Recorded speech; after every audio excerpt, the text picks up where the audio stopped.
Maji inasaidia figo kuondoa sumu mwilini kupitia mkojo.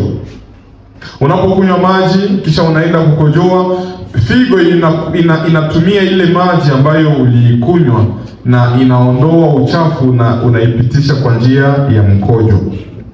MAM Media, la voix qui informe le monde. Tunakushukuru Baba yetu wa mbinguni kwa sababu uko mwema. Asante kwa jioni hii ambao umetupatia tena siku ya leo. Asante kwa sababu umekubali kutuongoza na kutufikisha katika hekalu lako ili tupate kukuabudu. Ndugu na dada ambao wamefika, upate kuwabariki. Wageni wetu ambao wamefika, upate kuwabariki. Wale wengine ambao wangali njiani na wengine wangali hata nyumbani kwao, tunaomba uwapigie kengele ya mbinguni, uambie kuwa saa zimefika. Tunaomba maneno yako ambayo utasikia jioni ya leo yatujenge maisha yetu ya kiroho. Tunaomba hivi katika jina la Yesu, amina. Somo la leo linasema maji chanzo cha uhai. Maji chanzo cha uhai. Na katika lugha la wakoloni nasikia watu wanasema l'eau c'est la vie. L'eau c'est la vie. Maji chanzo cha uhai au maji ni uhai. Na hata katika maisha yetu ya kawaida, kiukweli maji inakamata parti kabambi sana, ambayo kama ukisema maji imeondoka, sijui kama maisha inaweza endelea kufonksione. Sijui kama maisha inaweza kuwa kama maji haiko. Na Mungu alisema juu ya maji, akasema katika kitabu cha Isaya sura yake ya 44 mstari wa 3, anasema maana nitamimina maji juu yake aliye na kiu na vijito juu ya nchi kavu. Amina. Amen. Maana nitamimina maji juu yake aliye na kiu na vijito juu ya nchi kavu. Mungu hawezi kumwona mtu ambaye anakuwa na kiu akose kumumiminia maji. Nikusema maji kiu ina represente shida ambazo tunaweza kuwa nazo, na Mungu akiona kuna shida anakuletea suluhisho. Lakini hatutaenda katika sensi ya kiroho zaidi, tutaongelea katika sensi ya kimwili, kwa sababu tunazungumza juu ya afya zetu za kimwili. Unaweza kujiuliza maji inakuwa na maana gani? Maji ijulikane kwanza kuwa ni zawadi ya Mungu. Mwili wa binadamu una maji kwa kiasi kikubwa, na ni kiasi kikubwa, ni 70% ya mwili wa mwanadamu iko kompose na maji. Karibuni 70% ya mwili wa mwanadamu iko kompose na maji. Umuhimu wa maji ni nini katika afya zetu? Kwanza, maji inazuia mwili isikauke. Ni kusema kama maji haingekuwa, mwili ungekauka na mtu anazimia. Sijui kama mlishakaona mtu mwenye iko deshydrate, mwili inakauka. Deshydratation inagondeshaka mtu hata kusiku moja. Na deshydratation yenye tunazoea ni wakati mtu sote kuna tapika, iko na harisha na pengine hakukunywa maji. Unaona mtu anaweza gonda msiku moja. Deshydratation. Ni kusema maji inatusaidia ili mwili usikauke. Hudumisha kiwango sahihi cha maji mwilini, huzuia upungufu wa maji mwilini. Maji inasafirisha virutubisho. Maji inasafirisha virutubisho. Unapokuwa umekula chakula, kama mwili wako hauna maji, ile maprotein, ile mavitamini haiwezi enda vizuri mu organisme kama maji haiko. Na ile ni lazima tuijue. Huondoa uchafu mwilini.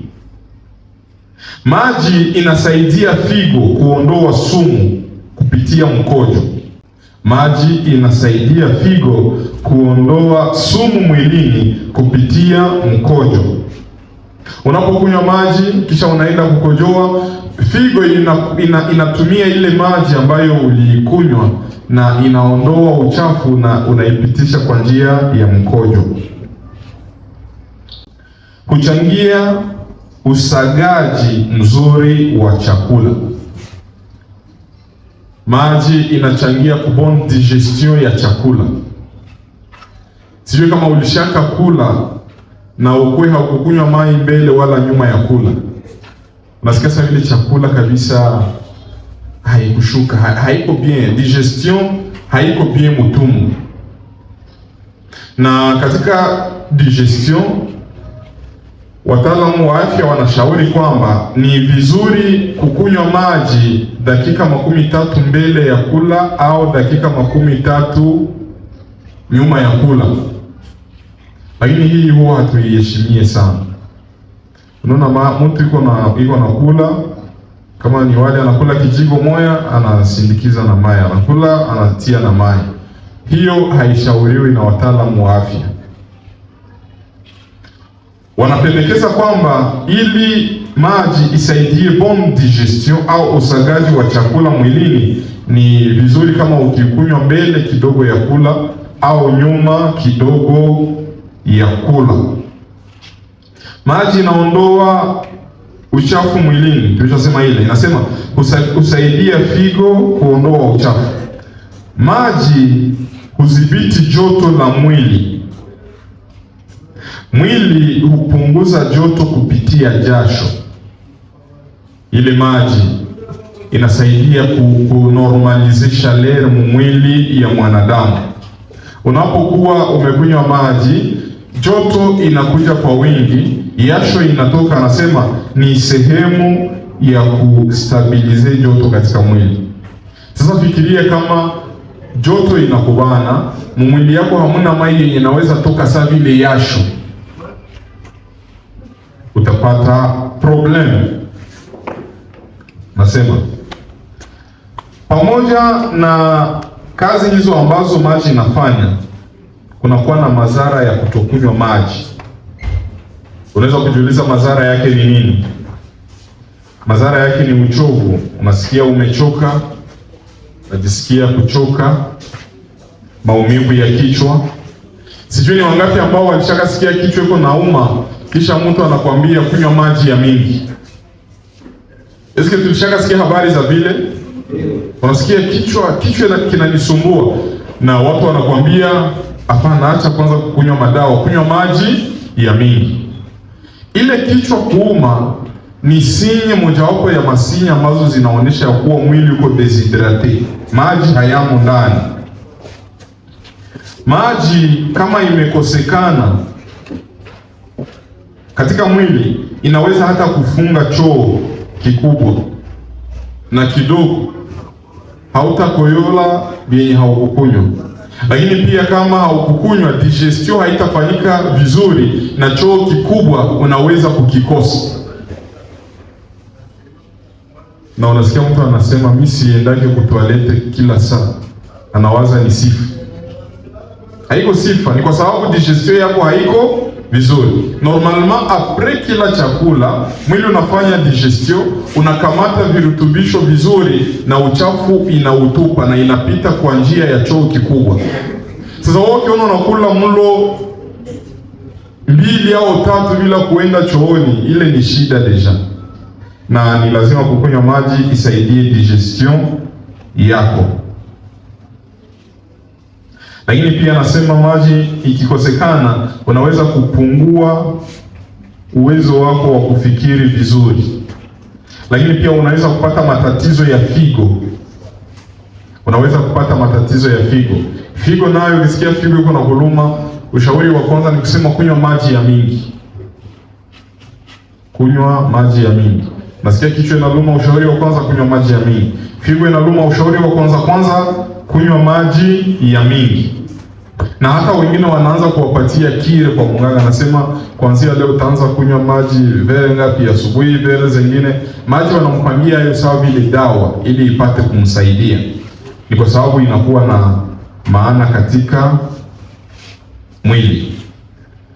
Na tunapozungumzia maji, nayo inakuwa na mpango mzuri wa kuikunywa. Sio kwamba tumesikia maji, unaenda kunywa satilitre ya maji, unaenda kunywa sijui ni nyama gani ile inakunywaka limoya mu mwaka. Shamo.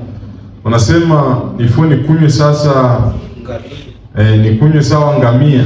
Unakunywa 10 litre maji, itakuua. Maji inaweza kukuua. Nikisema ni vizuri kujua ni namna gani nitatumia maji. Paske tunapokuwa wa Kristo tunajifunza pia kiasi. Tunajua kiasi ni nini, temperance, na kiasi ni katika kila kitu. Anasema makosa ya kuepuka ni kunywa maji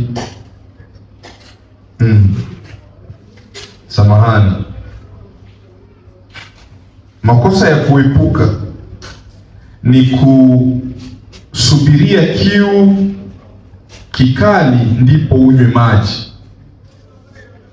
Na hii kabisa hapa shie wote tunakamatika. Unaweza kunywa maji na huyasikie kiu. Tunachungaka tusikie kiu ndio tunakunywa maji.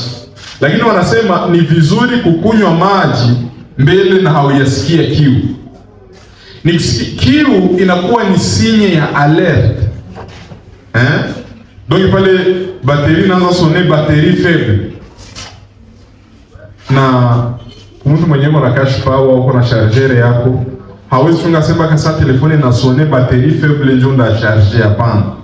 Unaanza kuona nishakuwa na 20%, unaweza chomeka. Unasema swate kure inaweza kusekana, swate mimi inaweza toka. Ni kusema unaanza kurecharger na ungali na quelque chose. Vile ndio tunapaswa kukunywa maji.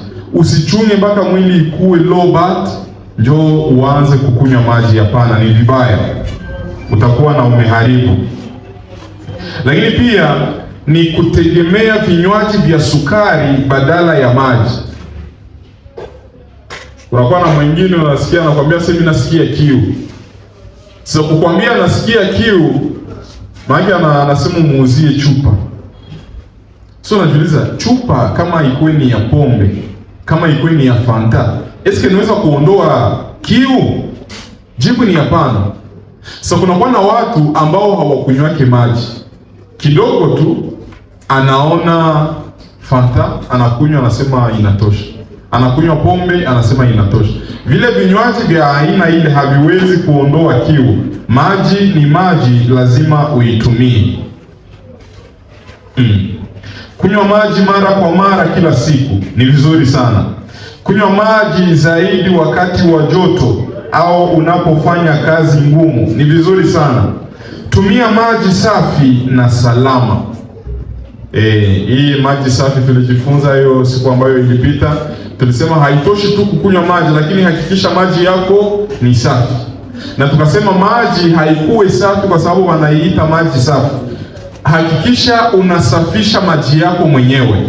Kwa wale ambao wanakuwa na uwezo wa kifedha, wanaweza kuuza mafiltre munyumba, unatia filtre pale, unakuwa na filtre pole pole na mko na kunywa.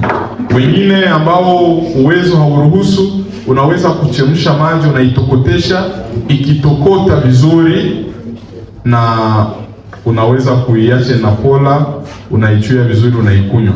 Hakikisha maji yako iko vizuri, kwa sababu kama ukikunywa maji osi yenye iko uchafu, hata kama una respecte kukunywa maji, ile maji itakuletea matatizo.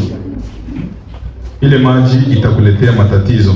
Ndugu zangu, maji ni kitu cha muhimu sana. Ndio maana tunasema maji chanzo cha afya. Hata Yesu katika Biblia anasema yeye ni maji ya uzima. Nikisema Yesu anaona ile importance ya maji. Maji ya uzima. Hakuna kitu tafanya bila maji. Kwa hiyo ni washauri tukuwe na ile kutime ya kukunywa maji. Na wengine wanakuwa na kawaida ya kukunywa tu maji wakati wanakula. Nikisema nakimaliza mchana hakukula na ndio mchana kamaliza bila kukunywa, haiko vizuri. kunywa maji. Washauri wengine wanasema ni vizuri kukunywa lita 2 kwa siku, 2 litres par jour. Kwa hiyo tukue na ile kawaida ya kupimisha, tujue afya zetu. Lakini kwa leo nipende turetenire kwamba ni vizuri kukunywa maji, na usingoe kiu ikukamate juu ukunywe maji. Ukisikia kiu, maana yake ulikuwa ushakuwa ku degree ya mwisho, na kama haukunywe pale unaweza zimia. Ndio maana kubitu vyenye usichungishe mtu akikwambia mimi nasikia kiu, usimwambie sasa chunga kwanza, mpatie maji. Juu kwenye alisikilia kiu, make vitu vishaharibika. Basi Mungu awabariki katika jina la Yesu. Amina. Amen.